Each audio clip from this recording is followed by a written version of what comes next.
What's happening on America's college campuses is horrific. Anti-Semitic mobs have taken over leading universities. They call for the annihilation of Israel. It's unconscionable. It has to be stopped. It has to be condemned, and condemned unequivocally. When Netanyahu demanded that the protests against Israel be stopped, the U.S. government complied because our members of Congress have all been bought and paid for with tax dollars given to the American Israeli Political Action Committee, known as AIPAC. AIPAC openly brags about this on their official website because they don't have to register under the Foreign Agents Registration Act, which requires agents of foreign principals to register and provide transparency. Beginning in 1962, they were known as the American Zionist Council, and President John F. Kennedy was ordering them to register as a foreign agent. Along with members of the U.S. government, the Zionists fought against this. In October of 1963, forms were prepared for them to register, but the next month, JFK was assassinated, and Israel has never been asked to register since. 4 years later, Israel attacked the USS Liberty, murdering dozens of Americans and injuring over 100. The U.S. government helped them cover it up as an accident. On the day of 9/11, 5 Israelis, who were seen photographing the collapse of the Twin Towers and celebrating, were arrested and detained for several weeks.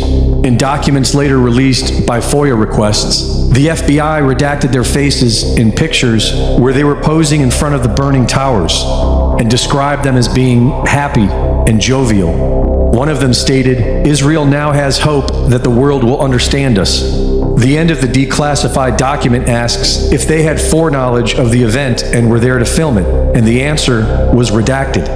As soon as they were released, they returned to Israel and went on television, where they confirmed that the answer was yes. The fact of the matter is, we are coming from a country that experiences terror daily. Our purpose was to document the event.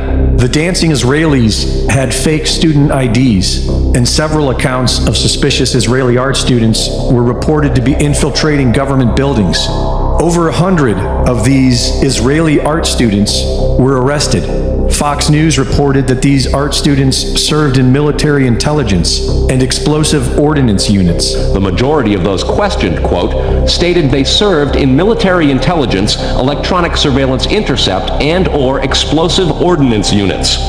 In March of 2000, several of these Mossad art students were living in the World Trade Center as part of the World Views Artist in Residence program.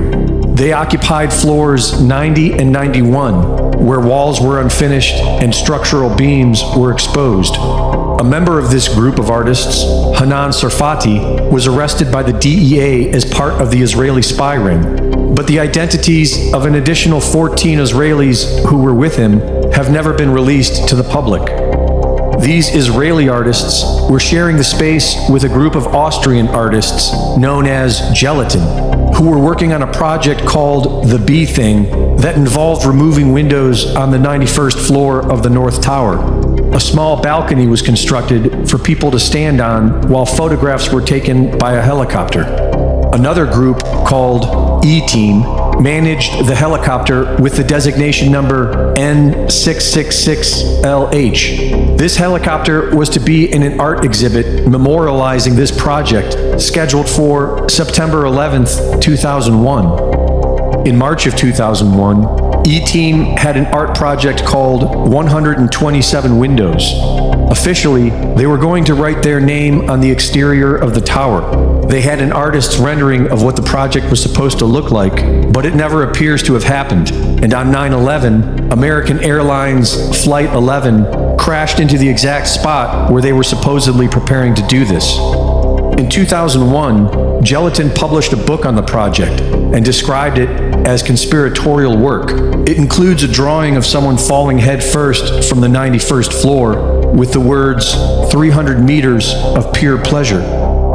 Gelatin was originally spelled the same as the explosive, but was officially changed in 2005. And the 9/11 Commission report does not mention Gelatin, E-Team, or any of the Israeli Mossad art students. Reporting for InfoWars,